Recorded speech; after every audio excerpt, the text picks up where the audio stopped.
but you need to. And it was on that night that I got saved, and I honestly, I stepped out into the aisle, and I came forward, and, just in response to the gospel, and the guy that was preaching just said, "Oh, okay, yeah, we can have an invitation. Yeah, anybody?" I mean, because it wasn't the invitation, but it was just I was wrecked. I was just demolished by the gospel and its work in my life. So yeah, that night changed everything for me.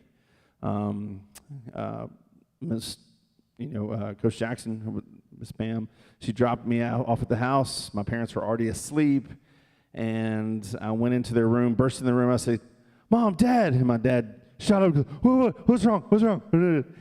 And I said, "I got saved tonight." And my parents, they both kind of looked at each other, and they said, "Good, good, good." And I said, "Good night," and I went to bed. But yeah, that was when I was 15, and about a year later, the Lord called me to full-time ministry. Just made it very clear in my heart that no matter where He sent me, no matter what I was doing, I was going to be there for the sake of the gospel. And that has been my life and my calling. I'll let Mary Michael share hers, but I will say when we first met, it was, I was not cool at all. I thought I was, but I was not cool. But definitely nothing has changed. Yeah, but for some reason, we still hung out, and we started playing. Our group of friends kind of were merged, if you will. People, my roommates and her roommates, and literally it all started from one of my roommates said, "Yeah, we're going to go over to Lori's and Mary Michael's apartment. They're cooking. We're going to go over there. We're going to eat for visitation." And I'm like, "Who?" And they said, "Mary Michael." And I said, "Who?"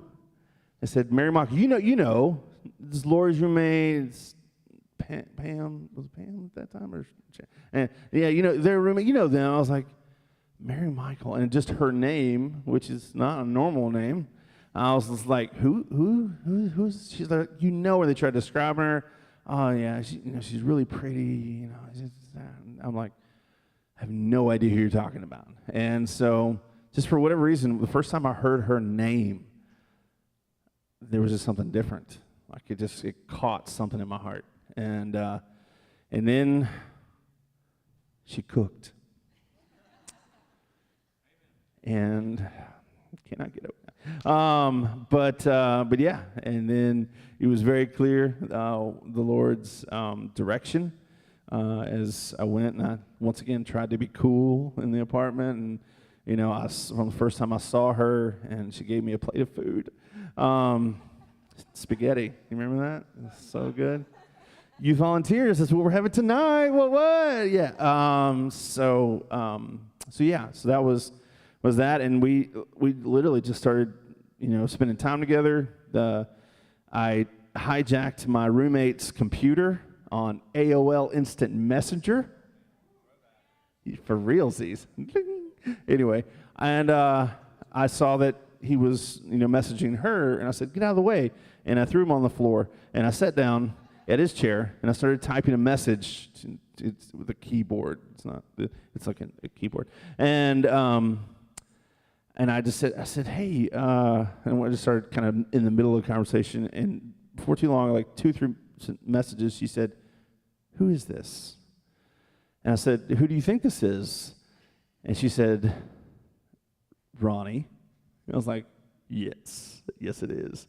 And we talked a little bit more on this messenger, and then I asked her if she wanted to go for a walk beneath the weeping willows, and she said yes. And we went on they were real. They actually had weeping willows on campus.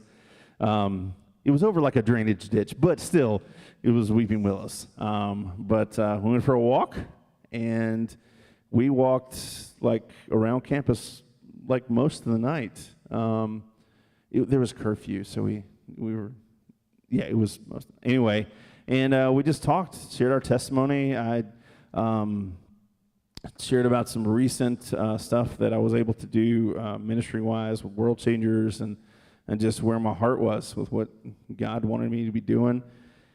And yeah, I know I'm talking a lot here on our story, but all that to say, wasn't long before we kind of were like, okay, this is going to be dating. And I told her that one of my favorite stories from missionaries growing up was a missionary that said to his girlfriend, I guess, or proposed girlfriend, said, we can't date unless we agree on these things. He said, it's quite possible that the Lord could call me to go to Africa and go village to village sharing the gospel, and knowing that at the next village we might be stoned to death. If we date and we get married, would you do that with me? And I said, and that's the question I want to ask you.